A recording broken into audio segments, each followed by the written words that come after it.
Selamat pagi pemirsa. Mencuatnya kasus penganiayaan oleh anak pejabat pajak membuka tabir tentang harta sang ayah yang merupakan pejabat Ditjen Pajak, Rafael Alun Trisambodo.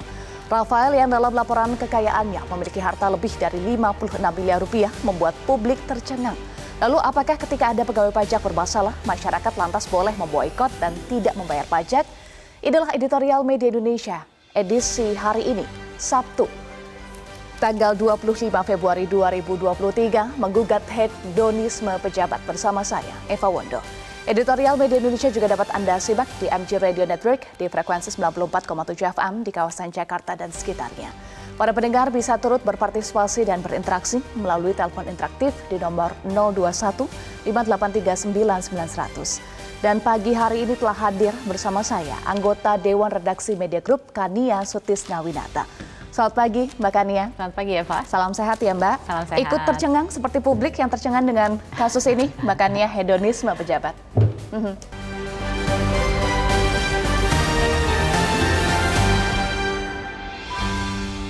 Menggugat hedonisme pejabat.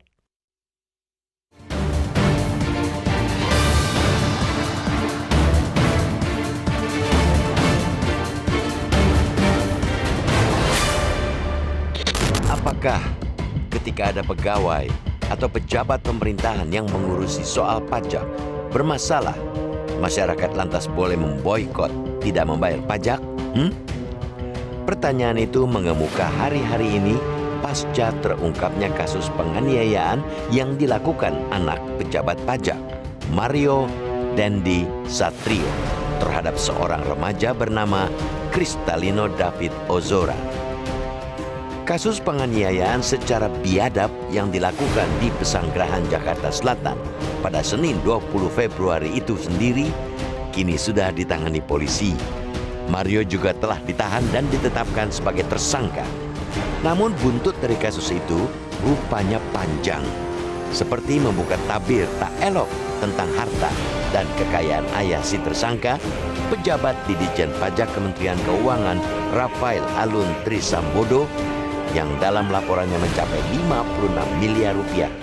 Tidak cuma itu, setelah kasusnya viral, gaya hidup mewah Mario juga menjadi perhatian publik.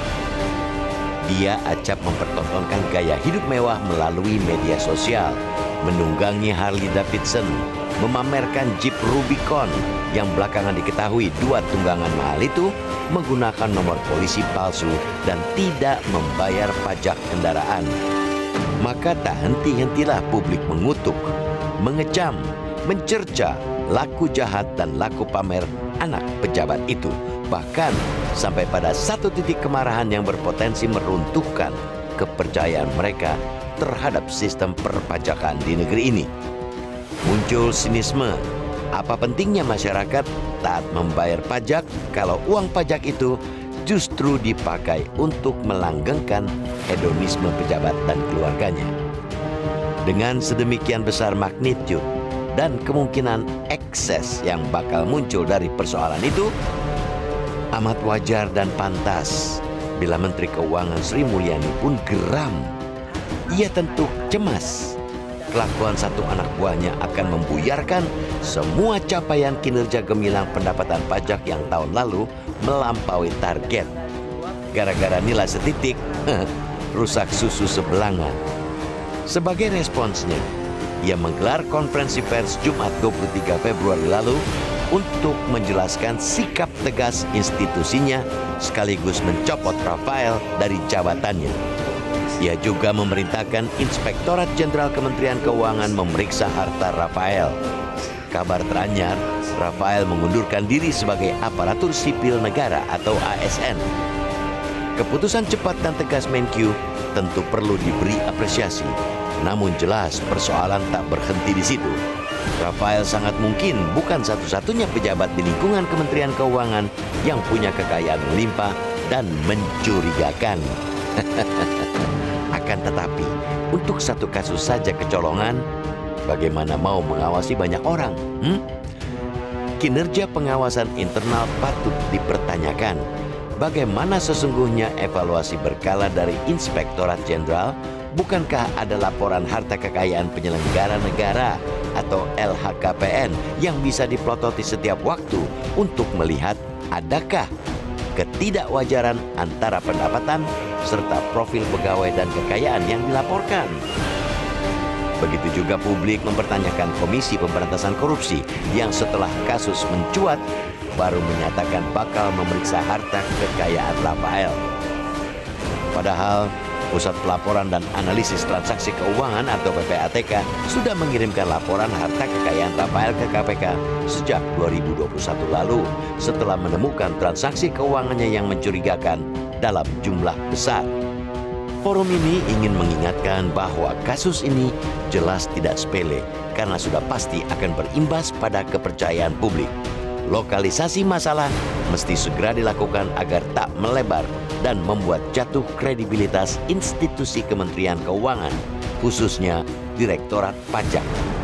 Bagaimanapun pajak merupakan tulang punggung pendapatan negara. Ia patut dijaga agar tak terjerembab. Salah satunya dengan merawat kepercayaan masyarakat sehingga mereka tetap mau dan taat membayar pajak.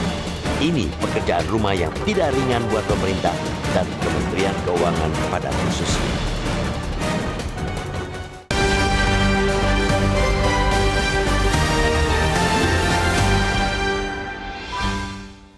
Pemirsa, kita jeda dulu. Sampaikan pendapat Anda dengan berpartisipasi melalui telepon interaktif di nomor 021 583 99100. Kami tunggu partisipasi Anda dan tetaplah bersama kami di Editorial Media Indonesia.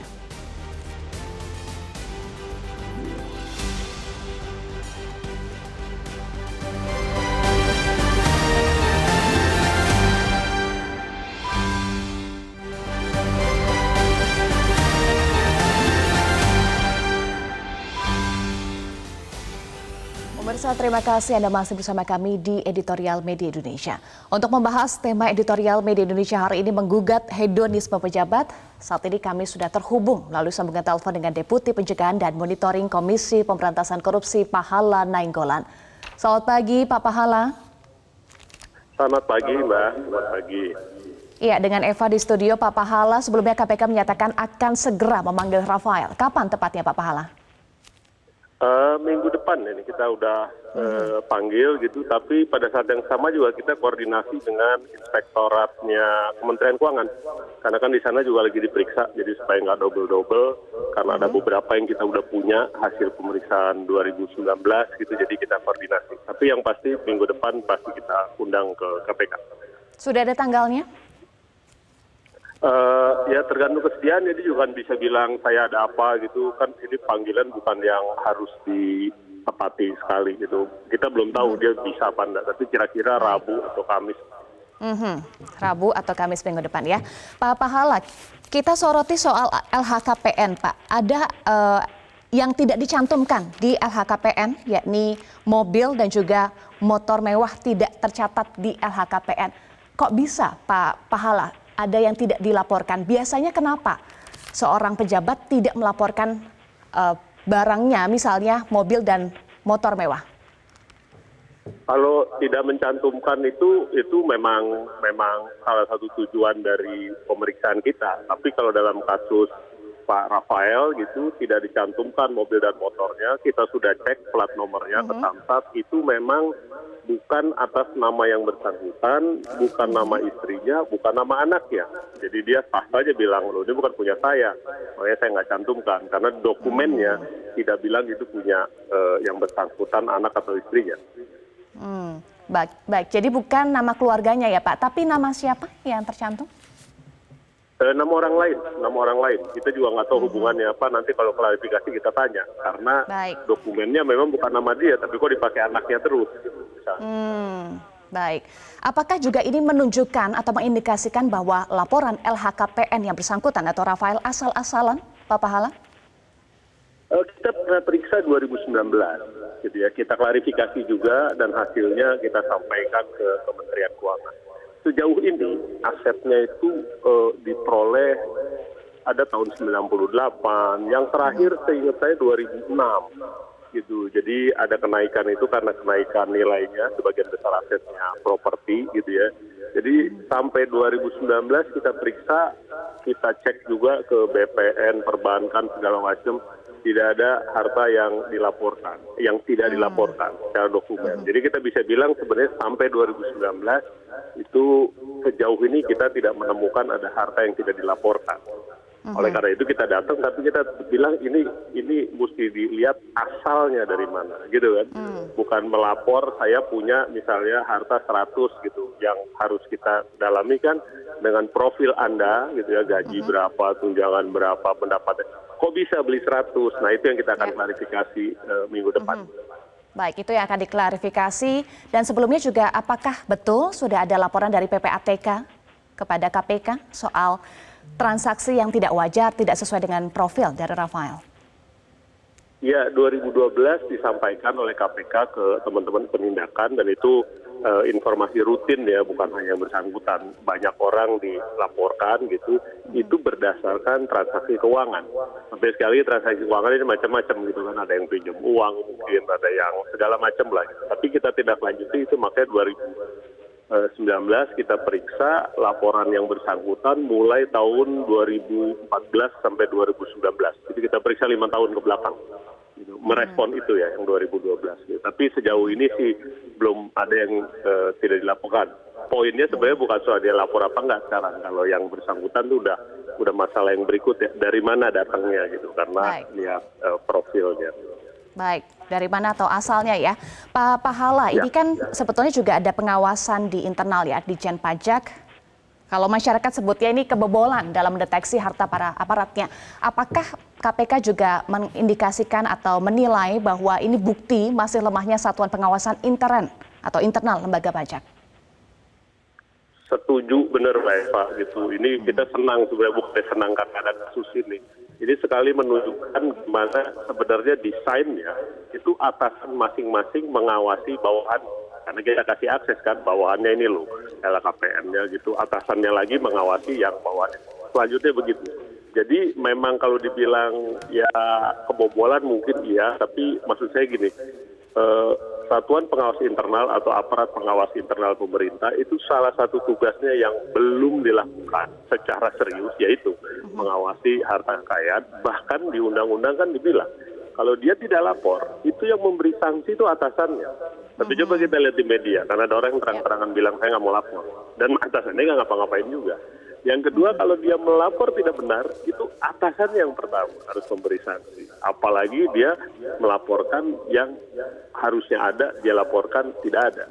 Jadi 3 hal itu kita bilang itu fungsinya, fungsi dari atasannya, di samping fungsi dari pengawas internal. Tapi benar, itu menunjukkan memang masih perlu perbaikan banyak untuk penguatan fungsinya.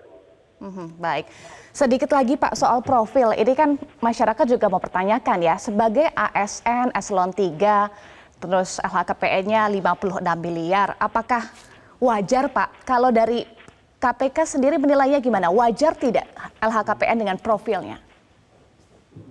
Kalau kita bilang profil itu yang normal. Misalnya istrinya tidak bekerja gitu, anak dalam tanggungan pastilah. Tapi istri tidak punya penghasilan, yang bersangkutan hanya dari pemerintah, gitu, gaji, tunjangan dan sebagainya.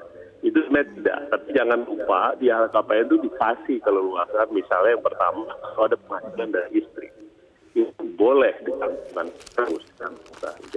Jadi beberapa ASN nilainya tinggi kalau kita lihat kan misalnya bekerja atau berusaha atau apapun itu. Yang kedua, kita sebut juga ada waris gitu, boleh dapat warisan, harus dicantumkan juga. Nah ini bisa membuat kalau profilnya tidak cocok, saat di KPK langsung bilang, wah ini mencurigakan. Nah kita lihat saja, biasanya dari penghasilan istri, dari waris, dari hibah. Ada orang lain beri hibah itu baik dengan akta maupun tidak akta. Kalau 3 itu nggak ada, baru kita lakukan pemeriksaan.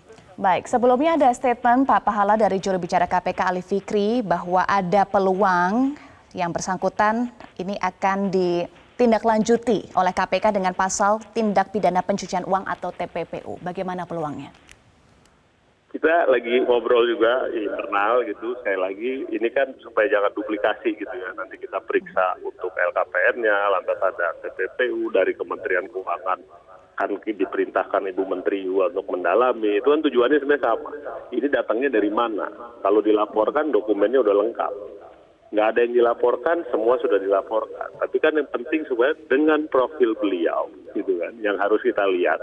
Ada nggak pendapatan lain dan segala macam. Jadi yang kita bisa bilang sih sebenarnya di internal KPK kita ngobrol dan ke Kementerian Keuangan Senin Direktur LKPN kita akan ketemu dengan Pak Irjen untuk tukeran data dan menentukan kemana perginya gitu. Karena di KPK kan kita pegang surat kuasa.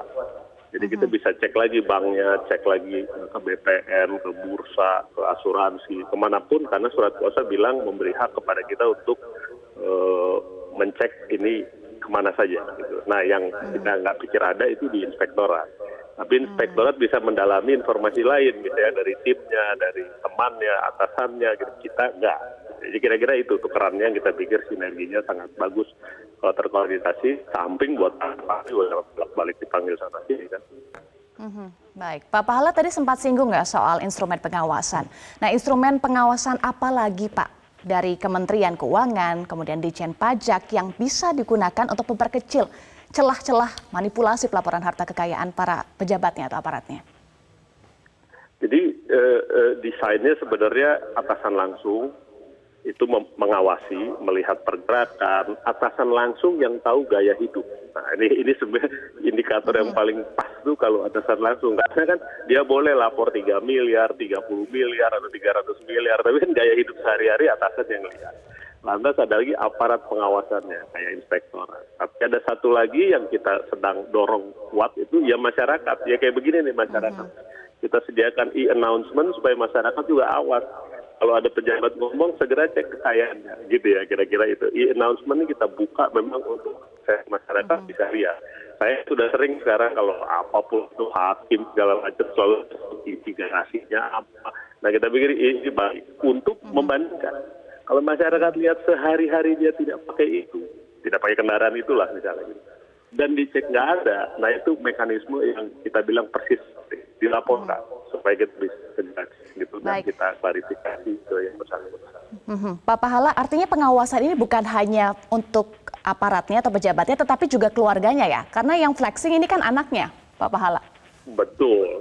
Ini yang kita sebut wajib lapor itu sebenarnya yang bersangkutan, istri dan anak dalam tanggungan. Jadi 3 ini kita anggap satu kesatuan, karena rekeningnya pun semua harus dilaporkan misalnya gitu. Jadi anggap satu kesatuan. Jadi pengawasan itu ya benar gitu, istrinya kayak apa, anaknya kayak apa, yang dalam hal ini ya masyarakat mengawasi anaknya. Gitu. Jadi kita bilang ini persis desain pengawasan masyarakat yang kita bayangkan. Baik, terima kasih Deputi Pencegahan dan Monitoring Komisi Pemberantasan Korupsi Pahala Nainggolan sudah bergabung bersama kami di Editorial Media Indonesia. Salam sehat selalu, Pak Pahala. Pemirsa, kami harus jeda dulu untuk headline news pukul 7 waktu Indonesia Barat. Tetaplah bersama kami di Editorial Media Indonesia.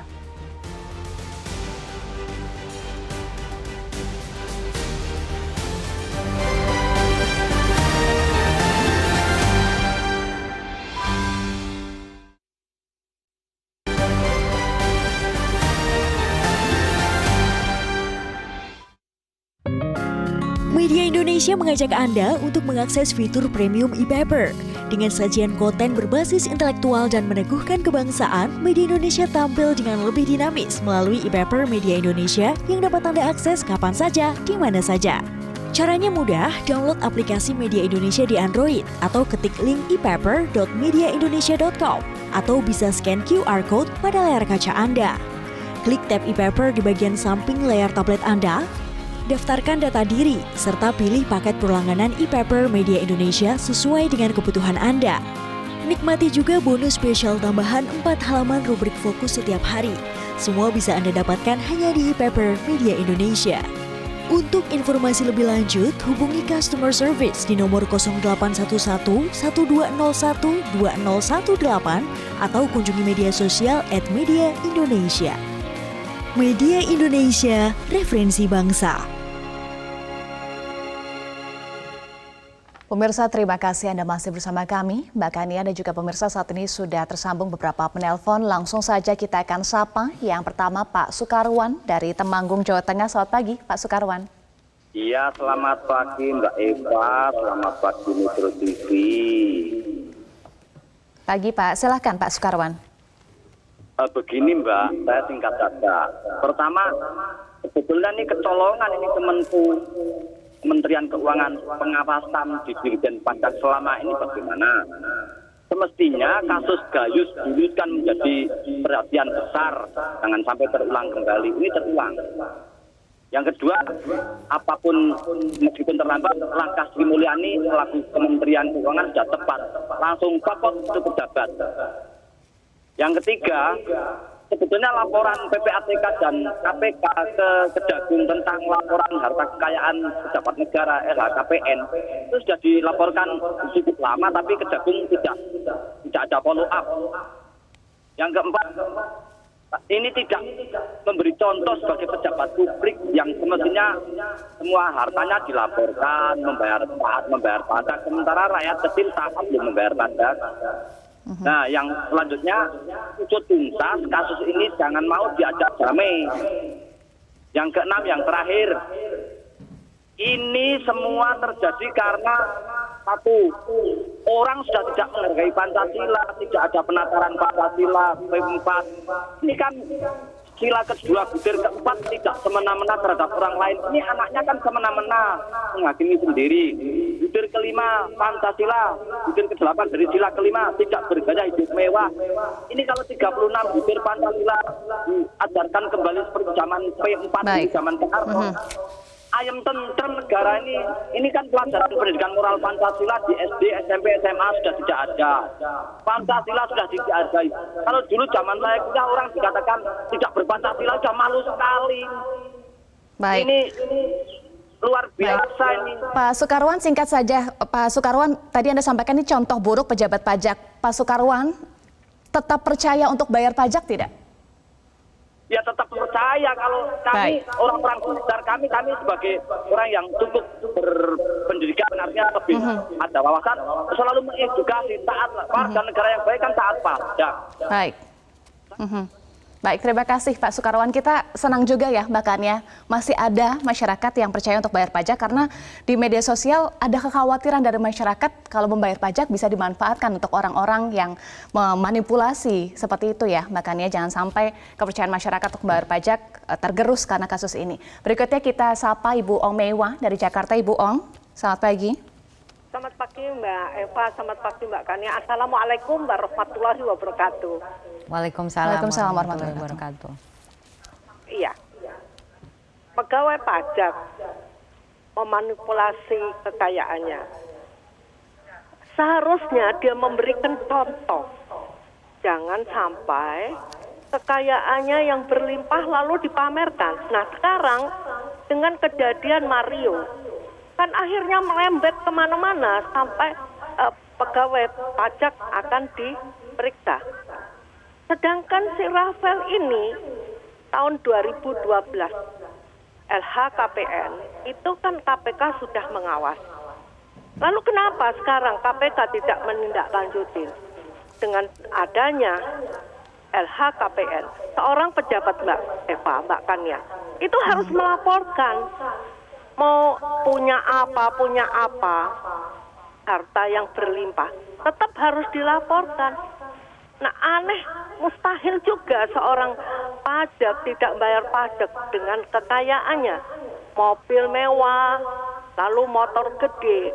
Apakah ini pantas sebagai pegawai pajak yang eselon 3 Mbak Eva? Nah inilah harusnya. Sistem pengawasan di tubuh pajak juga harus ditingkatkan. Kan kita ada KPK Mbak. Ada kejaksaan, ada kepolisian. Nah tentunya pengawasan ini harus diperketat, tidak umbar kekayaan Mbak. Ibu mau nanya, pegawai negeri yang umpama pejabat 1, pejabat 2 sampai menteri, itu gajinya standar Mbak. Lalu kalau sekarang hartanya berlimpah, pertanyaannya dari mana? Apakah dia bisnismen atau harta daripada kekayaan orang tuanya?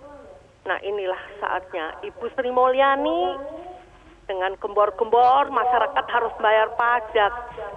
Kenapa di tubuhnya Ibu Suryani tidak bayar pajak? Kita aja. Assalamualaikum warahmatullahi wabarakatuh. Waalaikumsalam warahmatullahi wabarakatuh. Terima kasih Ibu Omewa. Berikutnya Ibu Ipung dari Bali. Selamat pagi Ibu Ipung. Pagi Mbak Eva, pagi Mbak Kania. Pagi, Orang pajak, memplang pajak itu berupa apa judulnya Mbak? Mungkin kalau nggak ada kasus Mario ya Mbak, mungkin Rafael nggak akan terungkap.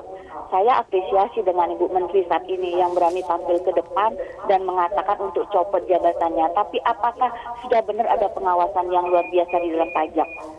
Sepertinya pajak kita ini atau uang rakyat yang dikelola oleh bendahara negara, ya kata Ibu Menteri, sudah benar apa enggak? Kalau pengawasannya hanya kepada atasannya saja atau di Kementerian Keuangannya saja. Kita tahu bahwa di LHKPN sudah memberikan laporan melalui ke KPK tahun 2012 kan, tapi kenapa tidak tindak lanjut? Jangan-jangan antara 3 lembaga ini termasuk 1 orang ini tahu sama tahu kalau tidak ada kasus yang menjadi atensi masyarakat, mungkin Rafael tenang-tenang aja. Jadi yang ingin saya berikan masukan kepada negara, perlu adanya pengawasan dari eksternal, tapi bukan dari lembaga pajak orangnya gitu. Jadi di lembaga pajak itu sebenarnya banyak sekali mafia. Mbak, saya kasih contoh satu saja ya. Mungkin ini yang belum terungkap. Di Ditjen Pajak dari dulu di daerah bahkan mungkin sampai pusat banyak sekali pajak-pajak insektor sama negara yang berdasarkan pajak tanah, bumi dan bangunan itu kadang dikapling-kapling oleh orang tuh karena ada mafianya. Begitu 15 tahun atau 20 tahun diputihkan menjadi tanah milik orang yang bayar pajak. Akhirnya orang yang punya tanah awalnya akhirnya kehilangan tanah. Ini yang tidak pernah terungkap di dalam Ditjen Pajak. Jadi jangan sampai pengawasannya hanya atasannya aja. Kalau atasnya kok kan bagaimana bisa terungkap Mbak? Jadi perlu adanya pengawasan dari eksternal, yaitu orang-orang yang benar kritis, idealis, yang sudah selesai dengan dirinya sendiri, yang tidak lagi harus dengan kekuasaan, yang tidak harus lagi dengan harta. Inilah yang perlu mengawasi mereka. KPK, saya juga sudah apatis kok sama KPK, saya juga punya laporan mereka tidak lanjutin, Mbak. Baik, terima kasih Ibu Ipung dari Bali. Baik, ya Mbak Kania, tadi apresiasi disampaikan oleh para penelpon kepada langkah Menteri Keuangan Sri Mulyani yang mengambil langkah tegas ya kepada Rafael. Tetapi hal lain yang juga disoroti, ya masyarakat juga geram ya Mbak Kania, kok ada ya pejabat pajak yang seperti ini, dan ini bisa menimbulkan efek negatif terhadap kepercayaan masyarakat terhadap membayar pajak. Termasuk juga ini merupakan contoh buruk pejabat pajak Mbak Kania. Iya betul sekali, yang terakhir Ibu Ipung tadi ya yang mengungkapkan kegeramannya. Ini adalah pertanyaan-pertanyaan yang memang harus dicarikan jawabannya begitu ya. Menarik, tadi kan kita sempat mewawancari Pak Pahala dari KPK mengungkapkan ada sejumlah fakta baru begitu, misalnya soal dokumen kepemilikan Rubicon dan juga Harley Davidson yang ternyata bukan atas nama sang anak Mario begitu, atas nama orang lain yang kemudian itu nanti akan ditanyakan. Menarik juga apa yang disampaikan oleh KPK tadi, Pak Pahala mengatakan bahwa sampai dengan tahun 2019 itu sudah dilakukan pemeriksaan dan hasilnya tidak ada apa-apa gitu. Nah artinya kemudian kita bertanya bagaimana dengan 2 tahun terakhir begitu, apalagi kalau kita 2021, 2022, 2023 ya, 3 tahun terakhir ini atau 2 tahun terakhir ini, apalagi tadi juga dari jubir KPK Ali Fikri mengatakan bahwa ada penambahan nilai kekayaan sampai dengan 35 sekian triliun begitu ya selama 35,6 miliar rupiah. Mohon maaf, 35,6 miliar rupiah selama 10 tahun terakhir. Nah ini kan soal kewajaran tadi, soal asal usulnya begitu ya. Kalau kita melihat apa yang tadi sudah disampaikan oleh para pemirsa kita, ini kan semuanya bentuknya adalah pertanyaan. Nah, pertanyaan yang kemudian harus dijawab. Kalau kita bicara soal pengawasan, gitu tadi dari KPK jelas-jelas mengatakan ini kayaknya kecolongan nih. Ada juga tadi dari pemirsa yang mengatakan bahwa ini ada kecolongan juga nih. Bagaimana dengan pengawasan yang dilakukan baik secara internal maupun eksternal. Nah, kalau pengawasan secara internal kan sebenarnya juga sudah disampaikan oleh Bu Menteri begitu. Ada tiga layer begitu. Tidak hanya atasan, tetapi juga di unit kepatuhan di masing-masing eselon, dan kemudian juga di eselon 1 kemudian juga ada inspektorat gitu. Jadi ada sebenarnya 3 layer. Nah yang terakhir kemudian yang juga disebutkan dan disampaikan oleh Pak Pahala adalah bagaimana masyarakat juga bisa menjadi bagian dari pengawasan, dan itu juga yang kemudian diajak.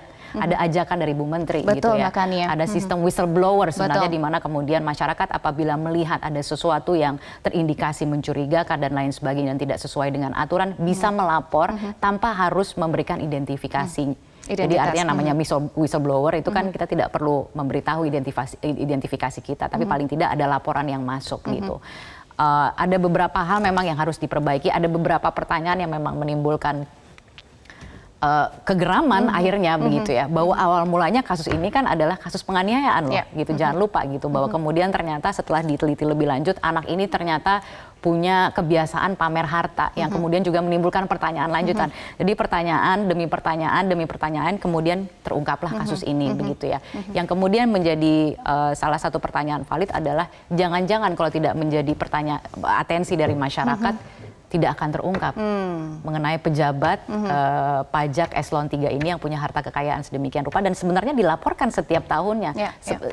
Sebenarnya seberapa jauh sih kewajaran dari profil begitu, karena kan tadi juga menjadi pertanyaan dari Pak Pahala.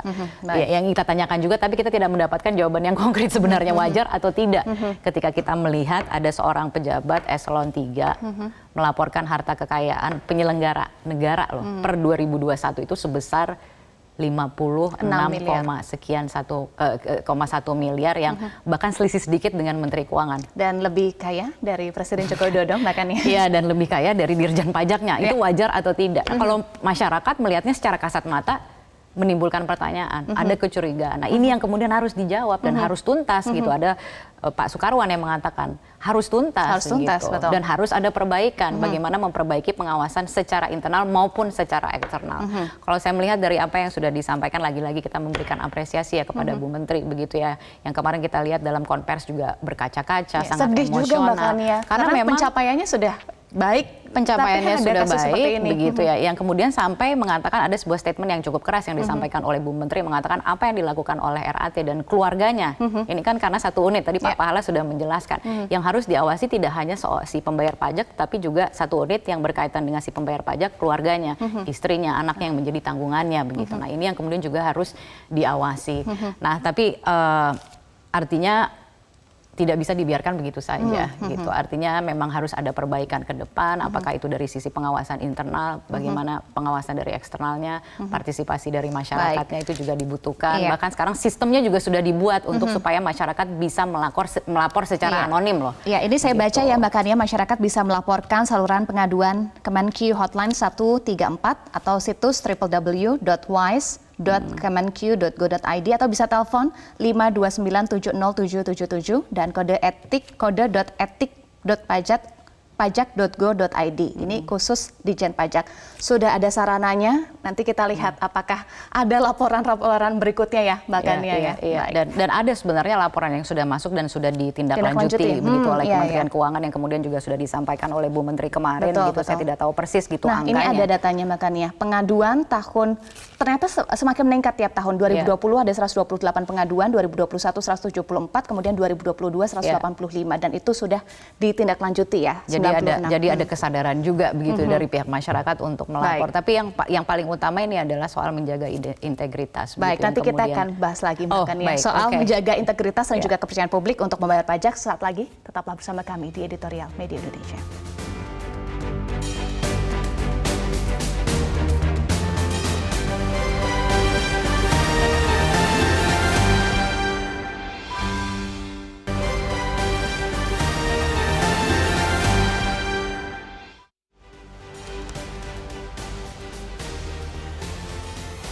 Pemirsa, terima kasih Anda masih bersama kami di Editorial Media Indonesia. Bahkan ya kalau kita lihat kasus ini kan berawal dari penganiayaan ya, penganiayaan Mario kepada David.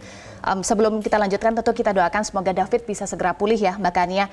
Dan dari kasus ini kemudian terungkaplah siapa Mario, karena Mario ternyata suka flexing Mbak Kania di media sosial. Ada jejak digital. Dijelaskan flexing itu maksudnya apa? Nah, flexing itu adalah suka pamer kekayaan Mbak Kania. Iya, pamer harta kekayaan. Saya teringat sih ada satu masa ya, ini ada satu masa di mana waktu itu flexing ya. Awal mulanya kita tahu soal istilah flexing ini adalah ketika kita melihat ada begitu banyak pihak yang beramai-ramai melakukan pamer harta gitu di media sosial gitu.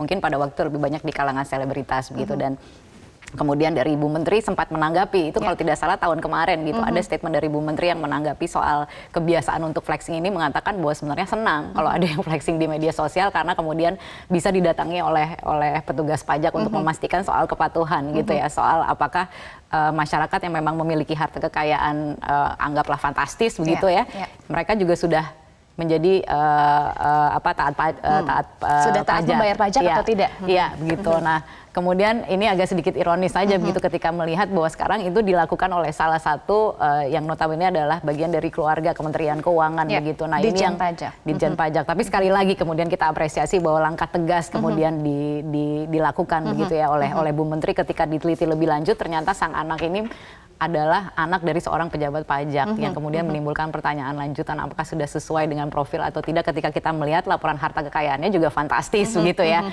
Apakah ini wajar atau tidak?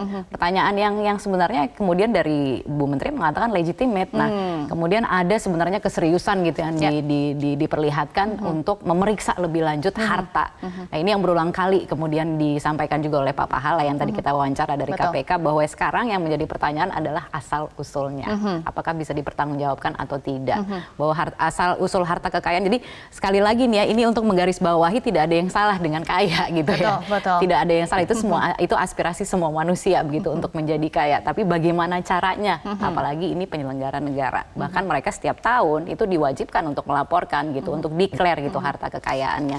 Dan sampai dengan sejauh tahun 2019 KPK sudah menyatakan sebenarnya sudah dilakukan pemeriksaan. Apakah kemudian ada tindak lanjut atau tidak? Itu yang kemudian menjadi pertanyaan publik. Apalagi belakangan kita mendengar PPATK mengatakan tahun 2021 ada transaksi mencurigakan gitu terkait dengan Rafael ini. Nah, ini yang kemudian kita ingin tahu gitu sampai dengan ujungnya akan seperti apa hasilnya. Karena lagi-lagi kalau kita bicara soal pajak, pejabat pajak apalagi ini kan kita bicara soal integritas. Makanya kita melihat bagaimana kemudian Bu Menteri dengan jajaran Kementerian Keuangan ini secara serius gitu melakukan konferensi pers gitu dan benar-benar menunjukkan bahwa kasus-kasus ini tuh memang tidak bisa dibiarkan lewat begitu saja. Dilakukan pemeriksaan secara serius gitu terhadap Rafael yang sudah dicopot dari jabatannya dan sekarang malah justru mundur gitu sebagai ASN. Nah, integritas ini menjadi penting karena ya itu tadi ini kan terkait kepercayaan masyarakat karena di lain sisi masyarakat dituntut untuk taat membayar pajak gitu ya. Tapi di lain pihak kita melihat ada pejabat pajak yang bergelimang harta, apakah sudah sesuai dengan kewajaran atau tidak, apalagi ketika melihat salah satu anggota keluarganya juga tersandung kasus penganiayaan dalam hal ini ya. Itu juga kemudian yang disoroti oleh salah satu penelpon begitu ya, bagaimana bisa seorang anak muda begitu, ada video yang viral gitu yang kemudian beredar melihat ada perbuatan yang di luar nalar juga. Iya, sangat gitu, kejam bahkannya. Kita kembali soal integritas dan juga kepercayaan masyarakat. Nah, ini kan ada kemungkinan kepercayaan masyarakat tergerus. Bahkan kita sudah lihat di media sosial masyarakat banyak yang tidak percaya makanya bagaimana mengembalikan ini semangat Ibu Sri Mulyani, semangat Indonesia untuk betul-betul bisa membayar pajak gitu.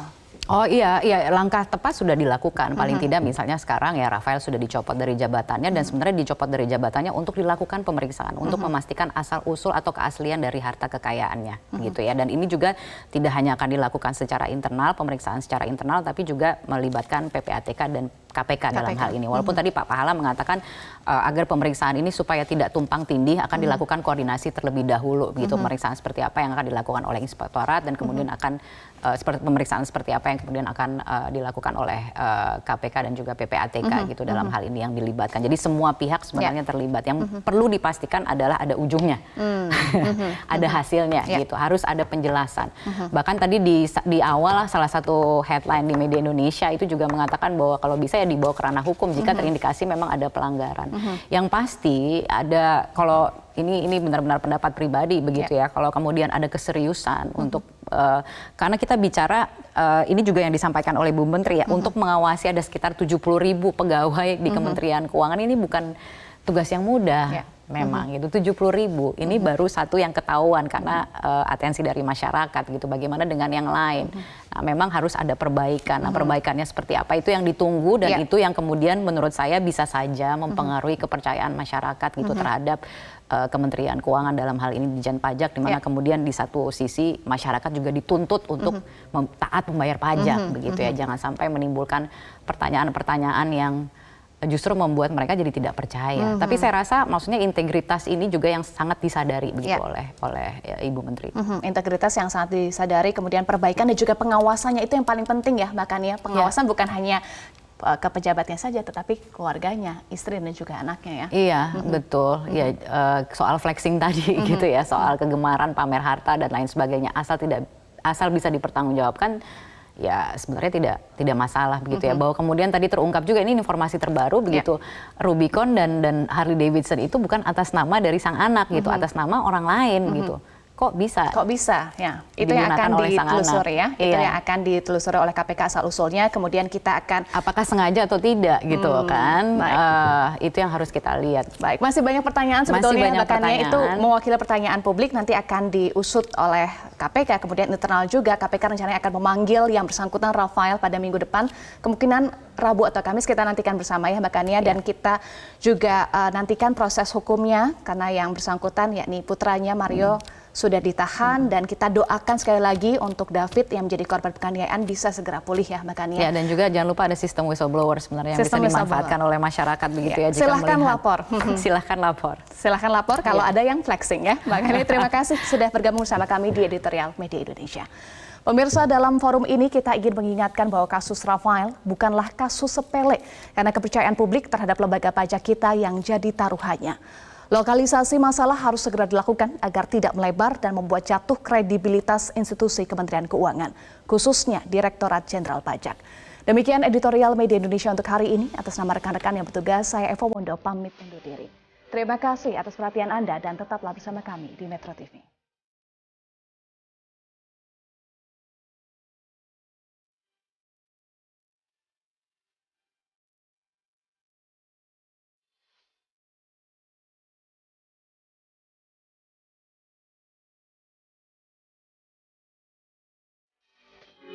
Metro TV